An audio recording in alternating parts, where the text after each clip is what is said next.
Fala pessoal, tudo certo? Semana passada, mais precisamente no dia 15 de outubro de 2024, eu completei 6 meses de trabalho remoto para o exterior.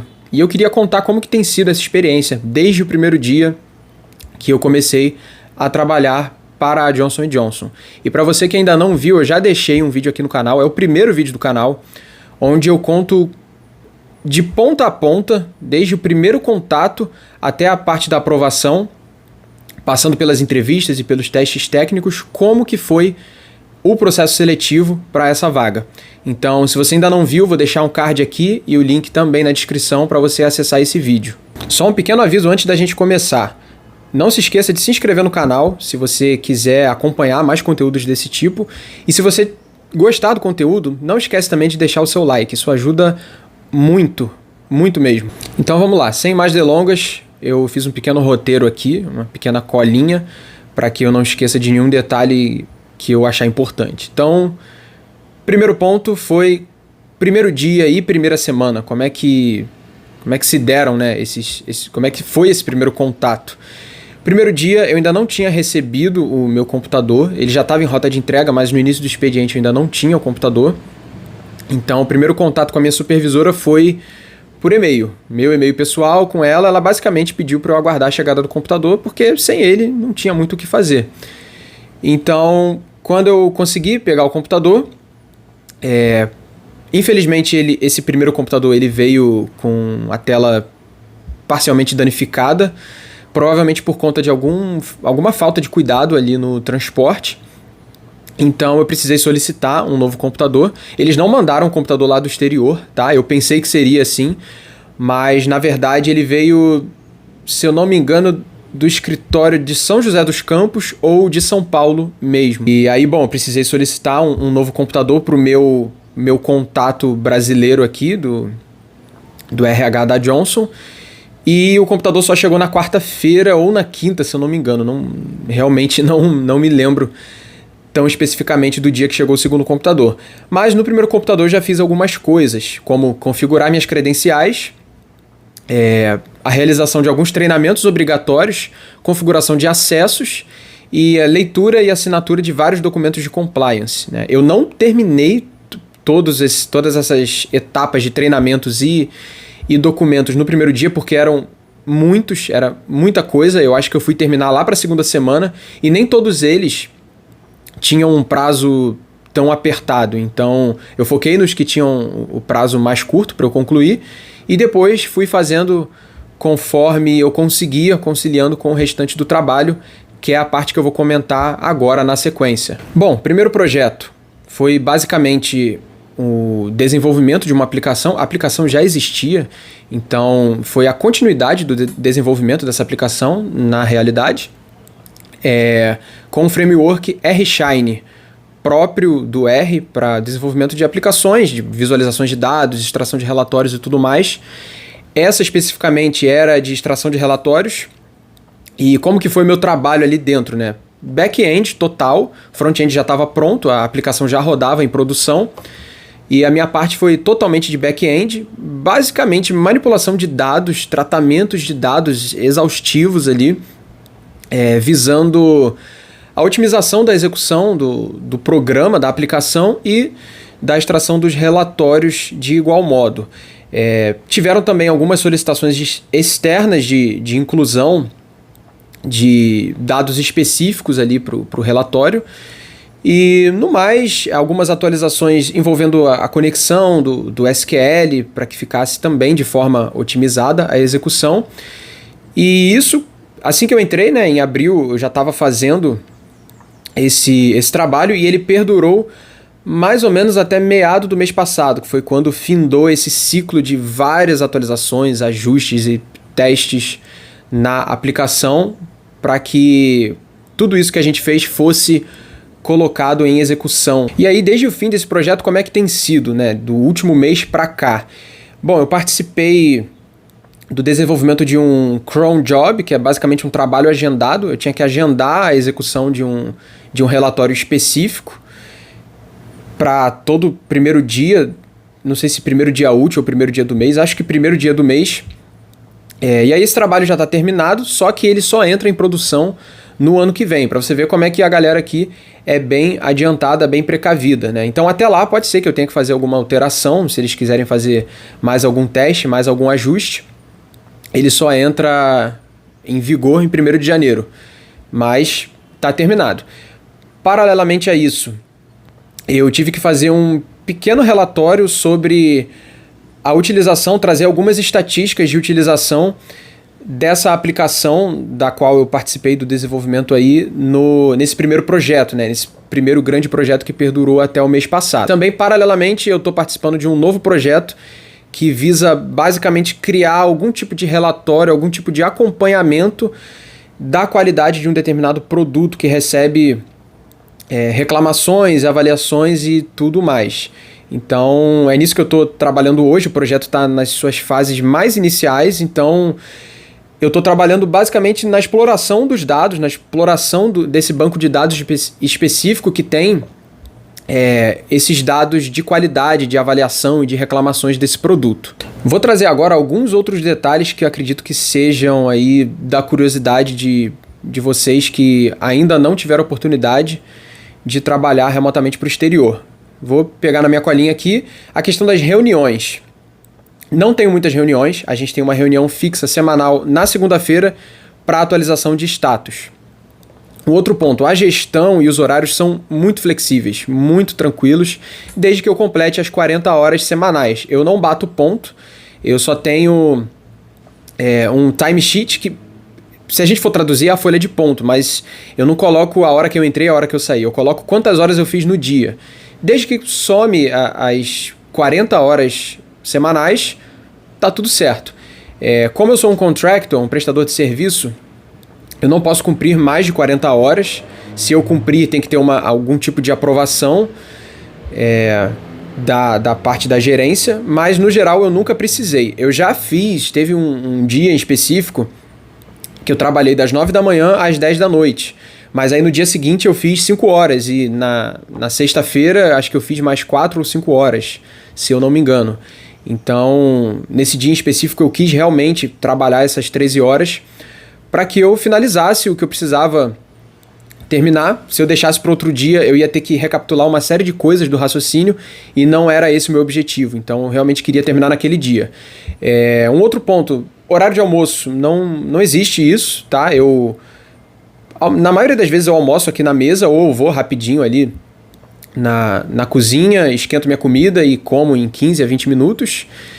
E funciona muito bem para mim. Eu particularmente não gostava de ter que tirar obrigatoriamente 1 hora de almoço, porque eu comia em 15 minutos. E aí os outros 45 minutos eu ficava ali plantado, tinha que arrumar algum hobby para eu fazer, né? Isso trabalhando presencialmente. Em casa era até melhor tirar essa 1 hora de almoço. Eu podia ir na rua resolver alguma coisa ou tirar um cochilo, mas no geral não gostava. Eu gosto realmente de trabalhar diretamente às 8 horas, até porque é 1 hora a menos, né? Essa 1 hora de almoço. Então, muitas das vezes eu entro às 9 e saio às 5, às vezes eu entro às 10 e saio às 18, às vezes eu também entro às 11 e saio às 19, nisso considerando que eu vou cumprir as 8 horas, porque pode ser que tenha algum dia que eu vá fazer 6 horas e no outro 9 e no outro 8, enfim.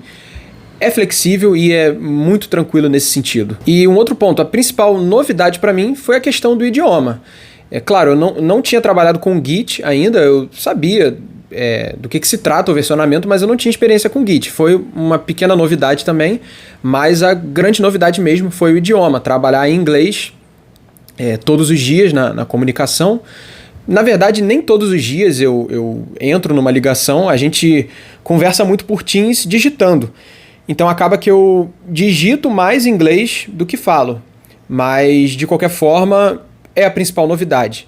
Eu já tinha muito contato com inglês nas outras empresas porque a programação toda, as linguagens de programação todas são feitas em inglês. Então, eu já sabia inglês, eu só não conversava semanalmente. Um outro ponto bacana que eu queria trazer é a composição do meu time. Ele está composto, estou colando aqui, de 8 pessoas. A gente tem uma gerente, 3 Staff Data Scientists. Eu não sei o que é um Staff Data Scientist. Se alguém souber ao que equivale, a que cargo é equivalente aqui no Brasil, me coloca aí nos comentários que eu realmente não sei.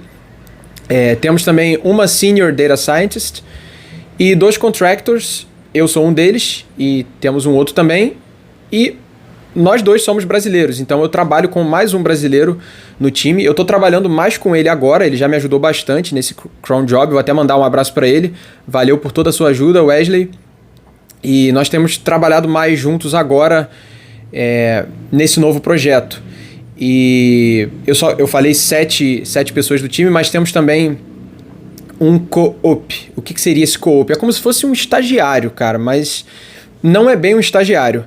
É uma pessoa que ela tá estudando, tá ali na fase universitária, e aí ela tem a oportunidade de passar por diversas áreas de uma empresa para aprender mais sobre o negócio e para ajudar também. Então, essa pessoa, esse co-op, ele ganha bastante experiência. Já é o segundo co-op desde que eu entrei, a gente teve uma outra participando, mas o ciclo dela já acabou e aí ela já deve ter ido ou para outra empresa ou para outra etapa da vida universitária dela. E dentro desse time, a gente tem gente no Brasil, como eu falei, 2 pessoas no Brasil, eu e mais um.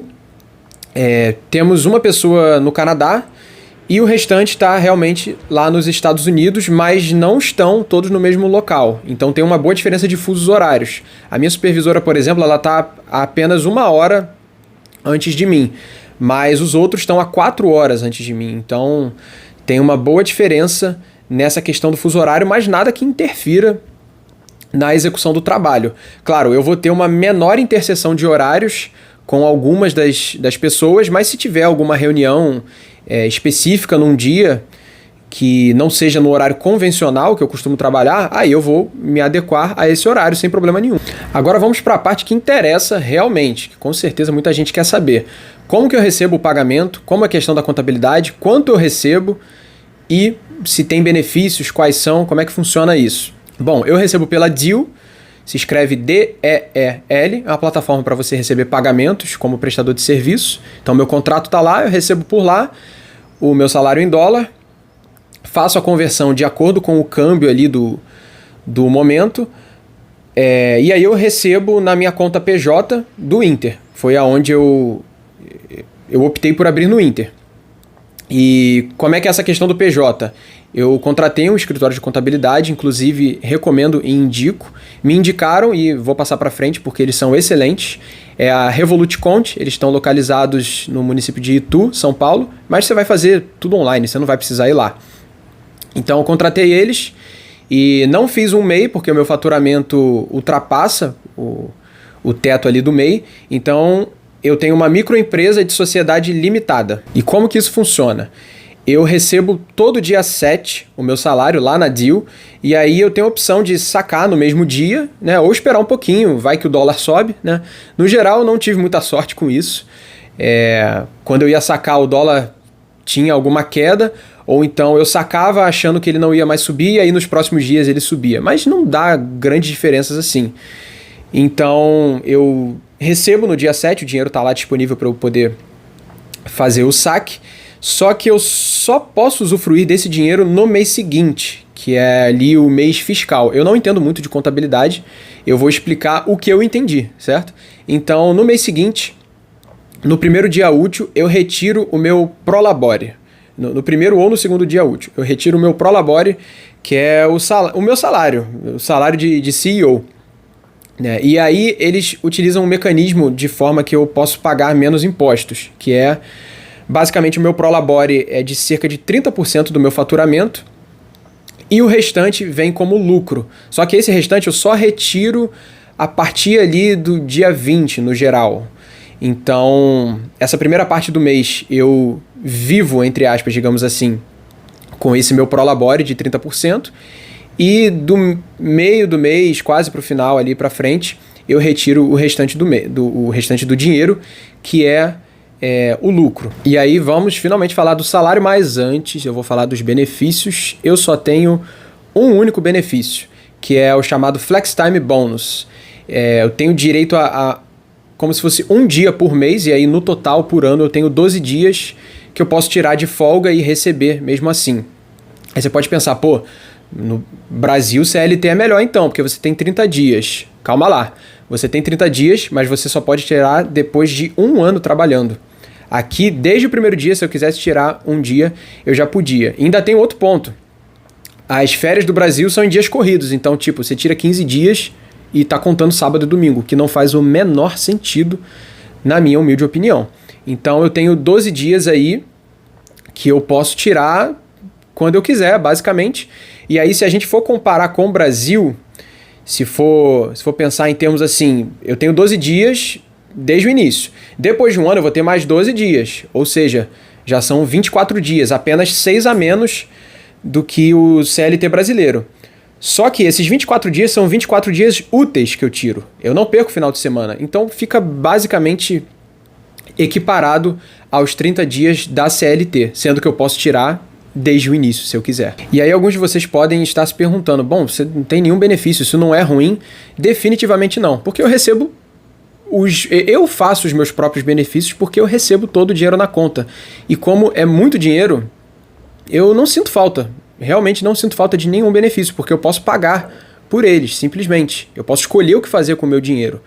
Então, eu pago o meu próprio plano de saúde, eu pago o meu próprio vale-refeição, eu simplesmente vou ao mercado, uso o cartão de crédito, vale-refeição não, né? Vale-alimentação, no caso do mercado. E o vale-refeição, eu simplesmente vou no restaurante, uso o cartão de crédito, eu não fico com aquele dinheiro preso nesses cartõezinhos burocráticos.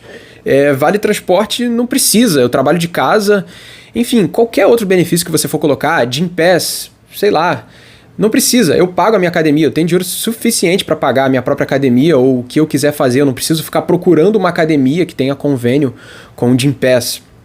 Então, assim, realmente não faz nenhuma falta. E, finalmente, qual que é o salário? Bom, Estados Unidos paga por hora. E o meu salário por hora está em $25. E aí, considerando que na maioria dos meses eu faço 160 horas, 25 vezes 160, $4.000. E com o câmbio hoje aí na casa dos 5,50 no geral, dificilmente eu recebo menos de R$20.000 brutos. Claro que tem a questão dos impostos, que no geral ali, somando tudo, somando todos os custos de contabilidade e as taxas, os impostos e tudo mais, não passa de 12%. Então você pode fazer aí, eu vou aproximar para 10%. Se num mês ruinzinho de câmbio eu receber R$20.000, se eu tirar 10% disso, vai sobrar 18 mil para eu fazer o que eu quiser. É um salário maior que um salário de gestor aqui no Brasil, dependendo da empresa, mas eu não tenho cargo de gestor, não tenho atribuições de gestor, não me mato de trabalhar igual um gestor aqui do Brasil, então, sinceramente, vale muito a pena, eu não quero outra vida. Claro, não há estabilidade, né, essa tão amada estabilidade que o pessoal ama aqui no Brasil, a estabilidade de um concurso, ou então a segurança, entre aspas, do CLT, de você ter ali as indenizações e tudo mais, mas isso, na minha humilde opinião, eu acho que é você que tem que fazer, é você que tem que construir a sua estabilidade, construir sua reserva financeira, construir seu patrimônio e não ficar confiando o seu dinheiro, a sua vida em governos, em sistemas, em políticos e tudo mais. E aí um último ponto que eu já tinha comentado, no geral, os meses vão ter 160 horas, mas alguns meses tem mais, alguns meses tem 5 semanas. Então, no mês que tem 5 semanas, eu não vou receber $4.000, eu vou receber $5.000. E aí eu vou trazer mais um ponto, mais uma provocação aí para a CLT. Você recebe provavelmente o 13º salário. Na justificativa, diz que é um benefício. Mas se você for fazer as contas, nada mais é que o salário que você deveria receber, né, nos meses onde tem mais de 4 semanas.